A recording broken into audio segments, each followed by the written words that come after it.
Good morning, children. How are you all? I hope you all are fine. And I am also fine. आज हम कक्षा 8वीं के पाठ 12 साहित्य सुधा के बारे में पढ़ने जा रहे हैं। साहित्य सुधा का मतलब होता है, सुधा का अर्थ है अमृत, और साहित्य पर आधारित अमृत वह साहित्य जिसे पढ़कर हमारे कानों में ज्ञान का अमृत घुलता है, उसे कहा जाता है साहित्य सुधा।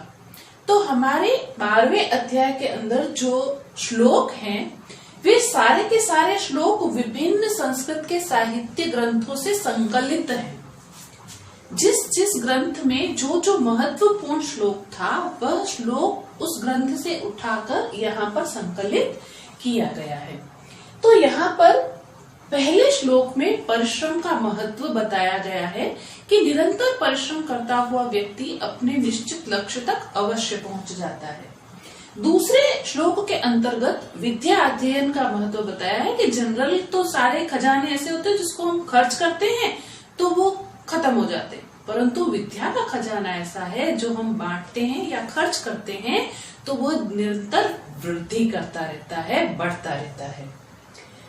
विघ्नों का सामना करने और उनसे न घबराने की शिक्षा तीसरे श्लोक के अंतर्गत दी गई है। दान देने का महत्व, निष्काम कर्म करना, भगवान श्री कृष्ण ने अर्जुन को जो भी शिक्षा प्रदान की, उसका सबसे महत्वपूर्ण श्लोक इस साहित्य सुधा के अंतर्गत लिखा गया है। काम और क्रोध पर जब नियंत्रण कर लिया जाएगा तो हमें सही दिशा प्रदान होगी और उस सही दिशा से हम सही निर्णय लेने में सक्षम हो पाएंगे। चरित्र संरक्षण करके धन को अधिक महत्व न देना, क्योंकि धन के नष्ट होने पर व्यक्ति का अपना विशेष कोई नुकसान नहीं होता, परंतु यदि व्यक्ति का चरित्र नष्ट हो जाए तो वह व्यक्ति स्वयं ही नष्ट हो जाता है। ऐसी अनेक महत्वपूर्ण चरित्र निर्माण करने वाली बातों के साथ आज हम पढ़ेंगे पाठ 12 साहित्य सुधा। तो आइए पढ़ते हैं। तो चलिए शुरुआत करते हैं पाठ 12 साहित्य सुधा के श्लोक नंबर 1 की। चरण वे मधु विन्दन्ति चरण स्वादुम बुदम्बरम सूर्यस्य पश्य क्षेमाणम यो न तंत्रयते चरम। इस श्लोक में सूरज के उदाहरण के साथ हमें यह बताया गया है कि चलते हुए ही, निरंतर परिश्रम करते हुए भी फल प्राप्त होता है। बढ़ता हुआ गूलर का फल ही स्वादिष्ट और मीठा होता है। सूर्य को देखो, जो निरंतर परिश्रम करता हुआ कभी भी न तंद्रयते, झपकी नहीं लेता, आलस नहीं करता। ये तो आप सबको पता ही होगा कि जब हमारे देश में अंधेरा होता है तो अमेरिका, लंदन, इंग्लैंड इत्यादि देशों में अलग अलग समय होता है। इसका मतलब ये कि सूर्य कभी अस्त होता ही नहीं है। जब हमें रोशनी प्रदान करता है तो उन देशों में अंधेरा होता है, और जब हमारे देश में अंधेरा होता है तो दूसरे देशों को रोशनी प्रदान कर रहा है। अर्थात सूर्य से हमें यह शिक्षा ग्रहण करनी चाहिए कि निरंतर परिश्रम करते रहना चाहिए। यदि सूर्य एक पल के लिए भी अपने परिश्रम को रोक दे तो आप सब समझ ही सकते हैं क्या हो सकता है। सब घबरा जाएंगे कि ये क्या हो गया, है ना। श्लोक नंबर 2। श्लोक नंबर 2 में सरस्वती माता के विद्या के अपूर्व खजाने के बारे में बताया गया है। अपूर्व को अपि कोशो अयम विद्यते तव भारती व्ययतः वृद्धिम आयाति क्षयम आयाति संचयात्। हे सरस्वती माता, आपका यह विद्या का कैसा अपूर्व खजाना है, जो व्यय करने पर वृद्धिम आयाति बढ़ जाता है, और क्षयम आयाति संचयात, संचय करके रखने से, कंजूसी करके रखने से कि मुझे ये आता है, मैं दूसरों के साथ शेयर नहीं करूंगा अपने ज्ञान को, जो व्यक्ति ऐसा सोचता है वह धीरे धीरे धीरे धीरे अपना ज्ञान भूल जाता है, अर्थात कि उसका ज्ञान जो है वह क्षय हो जाता है, नष्ट हो जाता है। श्लोक नंबर 3। क्षणशः कणशः च एव विद्याम अर्थम च साधयेत। क्षणे नष्टे कुतो विद्या, कणे नष्टे कुतो धनम। अर्थात एक एक क्षण करके विद्या का अध्ययन और अर्जन करना चाहिए और एक एक कण करके अन्न और धन को संचय करना चाहिए, बचाना चाहिए। क्योंकि यदि हम लापरवाही से एक एक क्षण नष्ट करते जाते हैं तो हम विद्या कहाँ प्राप्त कर सकते हैं। और यदि हम एक एक कण करके अन्न का एवं धन का अपव्यय करते जाते हैं तो हम अर्थ संचय नहीं कर सकते, हम धन का महत्व नहीं समझ सकते। तो इस श्लोक में विद्या का और धन का महत्व समझने की शिक्षा प्रदान की गई है। श्लोक नंबर 4। श्लोक नंबर 4 में बताया गया है कि दुनिया में 3 प्रकार के लोग रहते हैं। निम्न श्रेणी के लोग, मध्यम श्रेणी के लोग और उत्तम श्रेणी के लोग।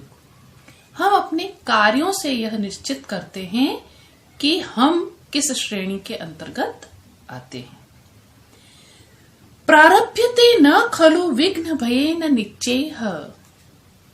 प्रारभ्य विघ्न विहिताः विरमन्ति मध्याः।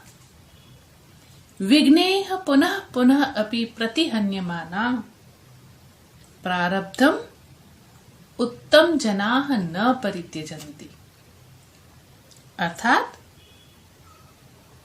निम्न श्रेणी के जो लोग हैं वो विघ्न के भय से काम को प्रारंभ ही नहीं करते।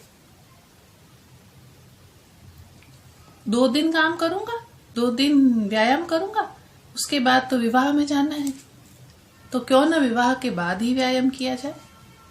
ऐसा सोच के कोई न कोई बहाना बनाते रहते हैं और परिश्रम नहीं करते। विघ्न आने के भय से कार्य को प्रारंभ ही नहीं करते। प्रारभ्य विघ्न विहिताः विरमन्ति मध्याः। मध्यम श्रेणी के लोग काम को प्रारंभ तो करते हैं, पर जब विघ्न आ जाता है तो वह उस काम को छोड़ देते हैं। विघ्नैः पुनः पुनः अपि प्रतिहन्यमाना। विघ्नों के द्वारा बार बार सताए जाने पर अथवा रोके जाने पर प्रारब्धम उत्तम जनाः न परित्यजन्ति। प्रारब्ध किए हुए कार्य को उत्तम लोग बीच में अधूरा नहीं छोड़ते। अर्थात हमें स्वयं यह निश्चित करना है कि हम प्रारंभ किए हुए काम को पूर्ण करेंगे या बीच में ही अधूरा छोड़ देंगे। श्लोक नंबर 5 में समुद्र एवं बादलों के उदाहरण से हमें यह बताया गया है कि बादल हमें मीठा जल प्रदान करते हैं तो वो दान देने वाले हैं, दाता हैं।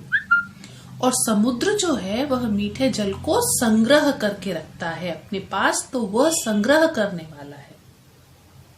तो दान देने वाले का स्थान हमेशा संग्रह करने वाले स्थान व्यक्ति के स्थान से ऊपर होता है। ईश्वर ने भी बादलों को ऊपर आसमान में स्थान दिया है और समुद्र को नीचे स्थान दिया है। गौरवम प्राप्यते दानात न तो वित्तस्य संचयात। दान देने से गौरव और सम्मान प्राप्त होता है, ना कि वित्त यानी कि पैसे का संग्रह करने से। अगर आपके पास आवश्यकता से अधिक धन है तो आप किसी आवश्यकता वाले व्यक्ति को, जिसे धन की आवश्यकता है, उसे दान दीजिए, क्योंकि दान देने से गौरव प्राप्त होता है, सम्मान प्राप्त होता है, पैसे का संचय करके रखने से नहीं। यहाँ पर अर्थ सिर्फ पैसा नहीं, यहाँ पर अन्न हो सकता है, वस्त्र हो सकता है, पुस्तकें हो सकती है। स्थिति उच्चेह पयोदानाम। पयोदा, पय यानी जल, दा यानी देने वाले, जल देने वाले यानी कि बादल। स्थिति उच्चेह पयोदानाम। बादलों की स्थिति ऊपर होती है। पयोधीनाम अधः स्थिति। और समुद्र की स्थिति पयोधीह, समुद्र का पर्यायवाची है, समुद्र की स्थिति नीचे होती है। श्लोक नंबर 6 श्रीमद् भगवत गीता का बहुत महत्वपूर्ण श्लोक है। जब अर्जुन ने देखा कि युद्ध के क्षेत्र में मेरे भाई, मेरे चाचा, मेरे बड़े पापा इत्यादि हैं, तो उसने श्री कृष्ण से कहा कि मैं राज्य प्राप्त करने के लिए इनका वध नहीं करूंगा। तब भगवान श्री कृष्ण ने उन्हें श्रीमद् भगवत गीता के श्लोकों के द्वारा यह ज्ञान प्रदान किया कि हे अर्जुन, आप सिर्फ माध्यम हो, आप एक राजा का कर्तव्य निभा रहे हो। जो भी अन्याय करे उसे दंड देना एक राजा का कर्तव्य है।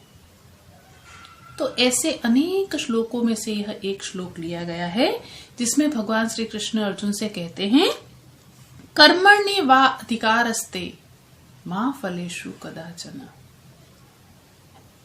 हे अर्जुन, कर्म करना तुम्हारा अधिकार है, फल की इच्छा करने में तुम्हारा कोई अधिकार नहीं है।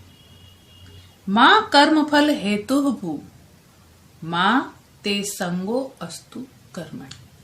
अर्थात किसी भी कर्म को करते वक्त इस कर्म को करने का हेतु यानी कि कारण मैं हूं, ऐसा मत सोचो। किसी भी कर्म को करने का कारण मत बनो। माते संगो अस्तु कर्मणि, और किसी भी कर्म में आसक्ति मत रखो। अर्थात कि मैं ये रोटी दान में दे रहा हूं ताकि मुझे परीक्षा में अच्छे नंबर मिल जाएं। मैं मंदिर में जाके पूजा कर रहा हूं ताकि मुझे ये फल प्राप्त हो जाए। तो फल प्राप्त करने की इच्छा से कभी भी हमें कर्म नहीं करना चाहिए। हमें कर्म इसलिए करना चाहिए क्योंकि ईश्वर ने हमें इस योग्य बनाया कि हम किसी को अन्न दान में दे सके। ईश्वर ने हमें इस योग्य बनाया कि हम किसी को विद्या दान में दे सके। ईश्वर ने हमें इस योग्य बनाया है कि हम किसी को वस्त्र दान में दे सके। तो ये नित्य कर्म जो है हमारे, दान देना, पूजा करना, ये सारे कर्म हमें फल की इच्छा से नहीं परंतु अपने कर्तव्य समझकर करना चाहिए। श्लोक नंबर 7 है। इस श्लोक नंबर 7 में कहा गया है कि व्यक्ति जब किसी वस्तु को प्राप्त करना चाहता है तो उसके वस्तु को प्राप्त करने के लिए वह हर तरह का प्रपंच करने के लिए तैयार हो जाता है, और ऐसा करने के कारण वह दिशाहीन होकर भ्रमित हो जाता है। क्या करना चाहिए, क्या नहीं करना चाहिए, इसका विवेक भी वह खो देता है। ध्यायतो विषयान पुंसः संगः तेषु उपजायते। जब व्यक्ति, यहाँ पर पुंसः का अर्थ है पुरुष। संस्कृत में पुरुष का अर्थ स्त्री और पुरुष नहीं है। संस्कृत में पुरुष का अर्थ होता है मानव, व्यक्ति। तो जब कोई व्यक्ति विषयों में आसक्ति रखता है तो उसकी आसक्ति उन विषयों को प्राप्त करने के लिए बढ़ जाती है। संघात संजायते कामः। संग से काम यानी कि इच्छा उत्पन्न होती है कि अब इसको मुझे प्राप्त करना ही है। कामात क्रोधो अभिजायते। जब हमारी कामना, हमारी इच्छा पूरी नहीं होती तो हमें क्रोध आने लग जाता है। क्रोधात संभवति सम्मोह। क्रोध से मोह उत्पन्न हो जाता है कि अब तो एनी हाउ मैं इस वस्तु को प्राप्त करके ही रहूंगा। सम्मोहात स्मृति विभ्रम। सम्मोह के कारण हमारी स्मृति जो है, हमारी बुद्धि जो है, वह भ्रमित हो जाती है। स्मृति भ्रंशात बुद्धि नाशो। स्मृति के भ्रमित होने के कारण हमारी बुद्धि का नाश हो जाता है। हम क्या करें, किन कर्तव्य विमूढ़ हो जाते हैं कि हम क्या करें, क्या ना करें। बुद्धि नाशात विनश्यति। और बुद्धि का नाश होने से व्यक्ति का स्वयं का नाश हो जाता है। अब इस श्लोक को समझाने के लिए मैं एक छोटा सा उदाहरण यहाँ पर देना चाहूंगी ये मैं किसी व्यक्ति विशेष के बारे में नहीं कह रही हूँ, एक सामान्यतया उदाहरण दे रही हूँ कि यदि किसी व्यक्ति को कोई बहुत बड़ा महंगा मोबाइल देख लिया और उसे संग उत्पन्न हो गया कि मुझे भी यह मोबाइल चाहिए, उसे इच्छा हुई, संगात संजायते कामः, उसकी इच्छा हो गई कि वह प्राप्त करेगा। उसने निवेदन किया अपने घर पे कि मुझे ये मोबाइल दिला दो। घर के बड़ों ने कहा अभी थोड़ा समय रुक जाओ, अभी हम नहीं दिला सकते, बाद में दिला देंगे। कामात क्रोधो अभिजायते, उसे वह मोबाइल नहीं मिला तो क्रोधित हो गया वह व्यक्ति। कामात क्रोधो अभिजायते, क्रोधात भवति सम्मोह, अब उसने मन ही मन मोह उत्पन्न हो गया मोबाइल के प्रति। उसने मन ही मन निश्चय कर लिया कि अब तो मैं किसी भी तरह से इस मोबाइल को प्राप्त करके ही रहूंगा। कामात क्रोधो अभिजायते, क्रोधात भवति सम्मोह, सम्मोहात स्मृति विभ्रम, सम्मोह के कारण उसकी स्मृति थी वह भ्रमित हो गई कि अब मैं क्या करूं ऐसा कि मैं वो मोबाइल प्राप्त कर लूं। स्मृति भ्रष्टात बुद्धि नाश, स्मृति भ्रमित होने के कारण व्यक्ति की बुद्धि का नाश हो जाता है।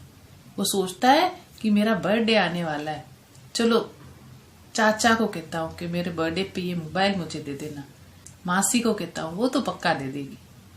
तो माता पिता ने सिखाए थे, अच्छी बुद्धि अच्छे लक्षण सिखाए थे कि बेटा अपने बर्थडे के लिए कभी किसी से कोई वस्तु मांगनी नहीं चाहिए, अगर कोई प्रेम से दे दे तो ले लो।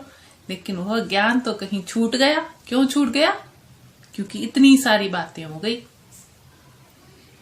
स्मृति भ्रंशात बुद्धि नाशो, और बुद्धि नाशात विनश्यति, और बुद्धि नाश होने के कारण यदि उसने ऐसा किया फिर तो डांट पड़ी, अच्छा तुम्हें ये सिखाया है हमने। खैर, अर्थात कि व्यक्ति को कभी भी किसी वस्तु को प्राप्त करने के लिए इतना मोह नहीं करना चाहिए। श्लोक नंबर 8 और अंतिम श्लोक है इस अध्याय का। इस श्लोक के अंतर्गत वृत्त यानी कि चरित्र और वित्त अर्थात धन, इन दोनों का कंपैरिजन किया गया है। वृत्तम यत्नेन संरक्षेत, वृत्तम यानी कि चरित्र को यत्नेन प्रयत्न पूर्वक संरक्षित, रक्षा करनी चाहिए। चरित्र की प्रयत्न पूर्वक रक्षा करनी चाहिए। यदि कोई वस्तु हमें लालायित करती है, हमें ललचाती है, तो भी हमें अपने चरित्र को हनन करके उस वस्तु को प्राप्त करने का प्रयत्न नहीं करना चाहिए। वृत्तम यत्नेन संरक्षेत, वित्तम आति याति च, वित्तम यानी पैसा, आति यानी आता है, याति च और चला जाता है। हमें चरित्र की प्रयत्न पूर्वक रक्षा करनी चाहिए क्योंकि पैसा तो आता जाता रहता है। वित्तम आति, पैसा आता है, याति च और चला जाता है। अक्षीणो वित्ततः, यदि वित्त पैसा खत्म हो जाए, नष्ट हो जाए तो अक्षीणो, मनुष्य का कोई विशेष नुकसान नहीं होता, परंतु क्षीणो वृत्तस्तु हतो हत, यदि चरित्र नष्ट हो जाए तो मनुष्य स्वयं ही नष्ट हो जाता है, क्योंकि मनुष्य ईश्वर की सर्वश्रेष्ठ कृति है और इसे कर्तव्य, अधिकार इत्यादि का अच्छी तरह से ज्ञान है और यही उसे पशुओं की श्रेणी से विशेष स्थान प्रदान करती है। और यदि मनुष्य इन्हीं को भूल जाए, अपने चरित्र को भी भूल जाए, तो फिर वह मनुष्य की श्रेणी में रहता ही नहीं। इस प्रकार साहित्य सुधा नाम के इस अध्याय में अनेक श्लोकों के माध्यम से हम सबका चरित्र निर्माण करने का प्रयत्न किया गया है। मैं आशा करती हूँ कि आपको यह वीडियो अच्छा लगा होगा। धन्यवाद।